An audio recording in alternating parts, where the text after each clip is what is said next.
Olha, os motociclistas que passam diariamente pelo centro de Campinas estão cada vez mais preocupados com a onda de furtos e roubos de veículos.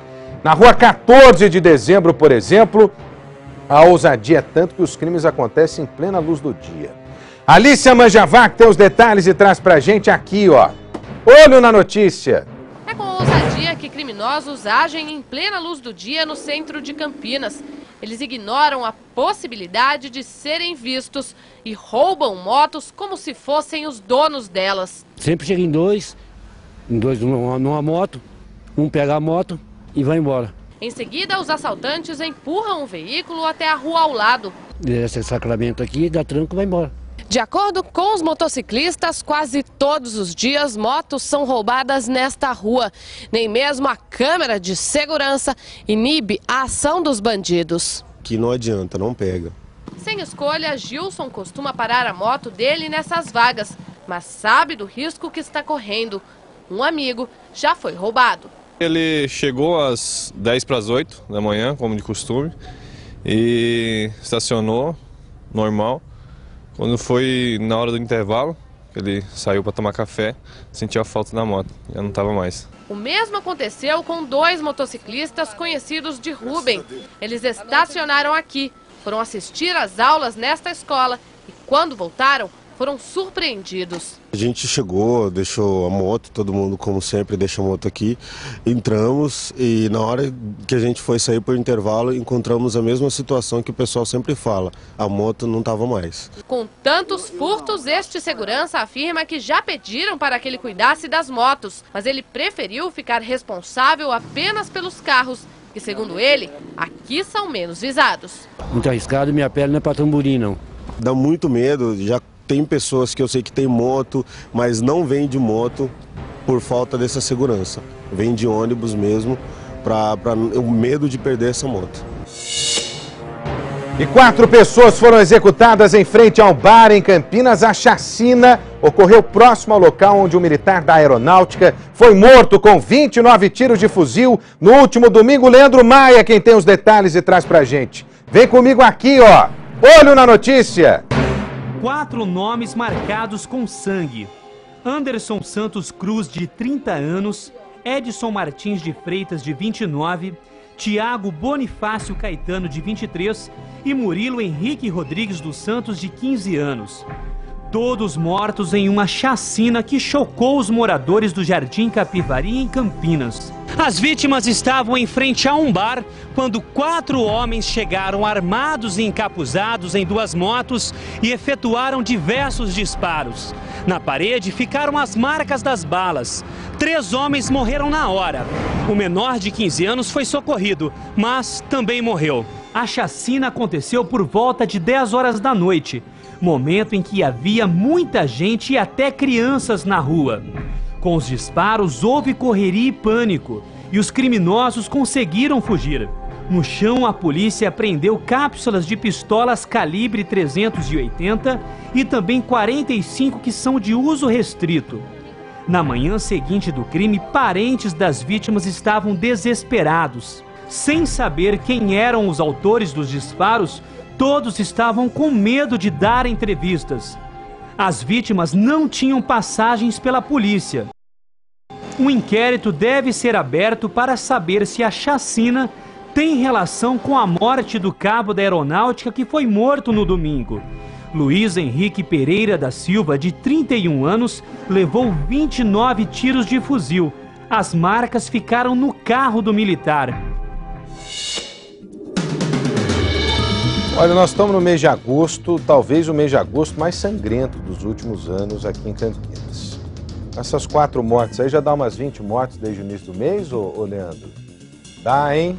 Não dá, Vinícius? Desde o início do mês umas 20 mortes? É muita gente morta por uma cidade de Campinas. Eu realmente não entendi esse movimento ainda. Me parece que boa parte desses crimes tem relação com o crime organizado. Parece que o crime organizado tem aí lançado mão de uma guerra, uma disputa, não dá para entender por quê. Agora, o fato é que uma guerra está acontecendo desde que o mês de agosto entrou aí, a gente com 20 mortes, e essa guerra parece que acontece entre os próprios bandidos. entre os próprios bandidos. Preocupa demais porque um inocente pode morrer numa bala perdida. Enquanto só ladrão estiver morrendo, tudo bem, né? Matar bandido, tudo bem. Agora, quando inocentes são colocados na mira, né, desses executores, aí há uma preocupação enorme. Nesse caso aí dos jovens, né, dos 4 mortos, ainda não há informação se eles tinham passagem pela polícia, também se eles estavam devendo alguma coisa. E outra coisa também, passagem pela polícia não significa muita coisa, viu?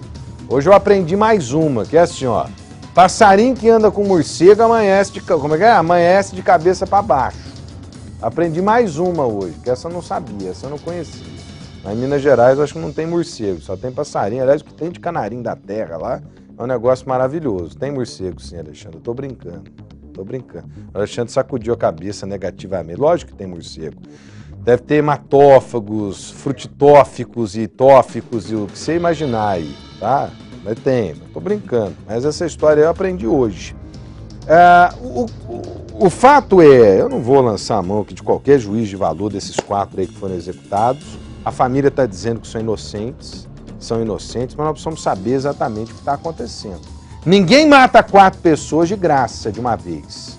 Ninguém, né, faz uma chacina dessa sem uma motivação, né?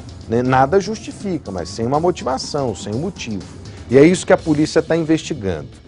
Eu tenho a impressão, isso aqui é uma impressão minha, pela experiência, né, que eu tenho na cobertura desse tipo de coisa, que tem algo muito próximo da morte do cabo do Exército, o Luiz Henrique, no último domingo, executado com 29 tiros de fuzil. Primeiro que foi na mesma região, né? Foi na mesma região. E o tempo, né, a distância entre o crime do domingo e o crime de hoje, né, muito curta essa distância, então dá pra gente imaginar aí uma possível relação. Mas quem vai investigar isso, aliás, já confirmou pra gente, é a própria polícia. É a polícia que vai investigar isso, nós vamos ter que esperar para ver o que vai dar.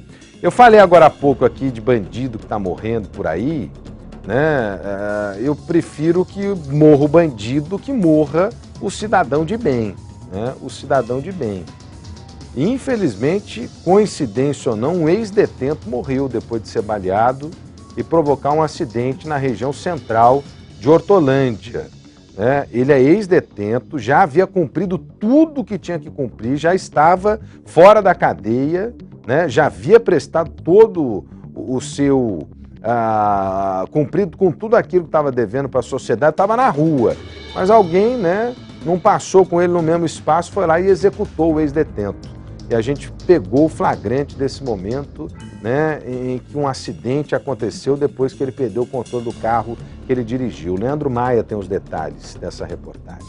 Aqui, ó, olho na notícia. Uma execução com sombra de vingança. Depois de cumprir pena por roubo, Edival Santana, de 32 anos, estava nas ruas há apenas 2 meses e mal teve tempo de tentar uma vida nova. De acordo com testemunhas, Edival foi seguido por bandidos que estavam em 2 motos atirando contra ele. A perseguição só acabou neste cruzamento, quando ele bateu de frente com este caminhão. O carro ficou completamente destruído e o caminhão tombou no meio da rua. O ajudante de motorista que estava no banco de passageiros lembra que tudo aconteceu muito rápido e não houve tempo de evitar o acidente. A gente não conseguiu nem segurar o caminhão, que tá pesado o caminhão. Aí foi acontecer essa tragédia aí, né? O cara bateu no caminhão aí, o caminhão caiu em cima dele, simplesmente não sobreviveu, né? O pai dele, que dirigia o caminhão, teve ferimentos leves. Foi socorrido e passa bem. Machucou um pouquinho o pescoço, tava com a dor no pescoço, foi no hospital pra ver, mas acho que não fez nada não, ligou pra mim, tudo bem? A polícia foi chamada e constatou que 2 tiros dados pelos bandidos atingiram as costas de Edival. No carro ficaram as marcas de pelo menos 5 disparos. Na retirada do indivíduo, constatamos que ele estava com 2 disparos na região das costas. E o veículo também com vários disparos de arma de fogo. Os parentes de Edival não conseguiram conter a emoção. O susto é muito grande, né? Uma dessa daí, uma pancada dessa, a gente não espera nada, né? Olha, chacina em Campinas. Essa morte extremamente suspeita, né, com requintes de vingança, como está aí na reportagem. que a Alicia Manjavac acompanhou hoje pela manhã, terminando nesse acidente. Olha que imagem impressionante, hein? O cara perdeu o controle do carro, né? Depois que o motociclista emparelhou do lado dele e atirou 6 vezes. 3 tiros atingiram a vítima, ele bateu no caminhão, o caminhão tombou por cima do carro e aí o camarada não sobreviveu. A princípio imaginava-se que ele pudesse ter morrido, né, do próprio acidente. Aí depois viram que 3 disparos acabaram acertando, são 6 disparos, 3 acertaram, com uma característica de execução enorme, né? É característica de execução, meu camarada, execução. Mais uma, hein? Mais uma. Essa não está contabilizada nos números de Campinas, mas foi na nossa região, né? Justamente em Hortolândia, onde tem um complexo penitenciário Campinas-Hortolândia, que coloca os crimes das 2 cidades muito próximos, diga-se de passagem. A gente continua acompanhando esse caso, né, para trazer mais detalhes para você. Pode vir comigo aqui, olha. 4 meses depois da morte de uma jovem de 21 anos, o crime continua um mistério para a polícia e também para a família. Vítima de violência doméstica, ela sofria calada. A Lúcia Denardi tem as informações e traz pra gente. Deixa eu ver, vem comigo aqui, ó. Olho na notícia. Simone Ferreira da Silva, de 28 anos, foi encontrada morta em casa no dia 14 de abril deste ano. A causa da morte? Traumatismo craniano, ocasionado por um grave ferimento na cabeça. Ela foi achada pela enteada debaixo da cama e nas unhas foram encontrados sinais de que ela teria tentado se defender das agressões. Um laudo mostrou que os agressores abusaram sexualmente da jovem. Eu tentei ligar para ela, no dia 14 meses, estava dando caixa de mensagem. Aí a gente só veio descobrir no domingo de manhã, por vizinhos, e chegaram no nosso ouvido, né? Aí foi até que eu fui lá na casa dela, no local, e encontrei a casa daquele jeito. Um monte de sangue no chão, tudo bagunçado, teve luta corporal. Ela estava com hematoma roxo no corpo. No dia 6 de abril, o marido teria tentado matar Simone a facadas, mas ela correu e chamou a polícia, que o prendeu em flagrante. Ela permaneceu morando sozinha na casa onde os dois moravam. Com medo, enviou várias mensagens para as irmãs, pedindo que orassem por ela. Ela me mandou uma mensagem, né? Para mim orar bastante por ela, porque ela estava passando por um momento difícil. De acordo com a família, ela queria vender a casa onde morava e teve várias discussões com a ex-mulher do marido e também com um vizinho, por conta de som alto. Era muita briga com ele, né? Principalmente com ela, né? Que elas já até se pegaram na mão, né? As duas, né? Por causa dele. E a ex-mulher dele também não gostava muito dela porque ele estava morando com ela lá, né? Também por causa da casa, né? Porque ela falaram que era das filhas dela, né? Quando Simone foi morta, o ex-marido dela estava preso. A família ficou sabendo que ela havia sido assassinada por meio de vizinhos. A residência não foi arrombada. O celular da vítima e algumas roupas foram levados. Um diário de Simone e um CD com gravações feitas por ela estão em posse da polícia e mostram o temor da jovem em ser morta. A família acredita que ela estava sendo ameaçada e por isso não saiu de casa. Depois de 4 meses, a família ainda procura respostas e busca a solução do caso. Nós queremos que o delegado fale sobre isso aí, dá uma explicação para a família, né? Quem é, intimar mais as pessoas, porque é mais um que morre e fica no estatístico, vai ficar jogado. De acordo com a família, a vítima era uma mulher trabalhadora e mãe dedicada. Ela deixa muita saudade, isso não vou te mentir, porque todo mundo tem problema, né? Mas o que fizeram com a minha irmã, não precisava daquilo. Sabe, eu peço só justiça, porque só Deus mesmo. Simone deixou 2 filhos, um de 11 anos e outro de 6. Eles tentam ainda entender o que aconteceu com a mãe e levam para o resto da vida o trauma gerado pela ausência da referência maternal. É muito triste, né? O mais novo sempre lembra, chora, o mais velho também, tá com saudade já também, né? E o mais pequeno precisa de psicólogo agora, né? Porque ele não tá conseguindo estudar, chora na classe. Eu quero justiça. Eu quero que essa pessoa que fez isso, essas pessoas que fez isso com a minha irmã, eu quero eles atrás da grade e pagar o que eles fizeram. Olha, é um crime misterioso, mas que tem requintes aí de vingança, né? Foi uma execução brutal e para piorar a situação, né? Essa moça já vinha sofrendo com violência doméstica, com discussões, problemas em casa, com ex-marido e coisa do tipo, né? Infelizmente. Infelizmente. Deixa eu mandar uma... Você viu aquela mensagem ali do celular? Pedindo para a irmã orar. Aquilo ali é a prova de que ela estava coada, hein? De que ela estava sendo ameaçada, embora não tenha dito por quem, né? Mas é a prova de que ela estava sendo ameaçada. Olha, o Fabinho Carvalho está acompanhando aqui o programa, a Olga, quem mais no Facebook? A Daila Leone, Silvia, o Silvio, também a Amara, o Tiago, a Preta e tem mais gente participando aqui. Tem de gente mandando mensagem, é um negócio impressionante. Deixa eu abrir a outra página aqui. O Rodrigo, a Karina, a Pri, o Rafael, tá todo mundo acompanhando aqui o Brasil Urgente para Campinas e região, a quem eu agradeço demais pela audiência, pelo carinho da companhia de sempre, viu? A gente vai continuar acompanhando esse caso aí para trazer mais detalhes. É um caso que não pode ficar impune, hein? Não pode ficar impune, é claro. Então, rápido intervalo comercial, na sequência o Datena para todo o Brasil. Não sai daí porque a gente volta já e eu tô te esperando.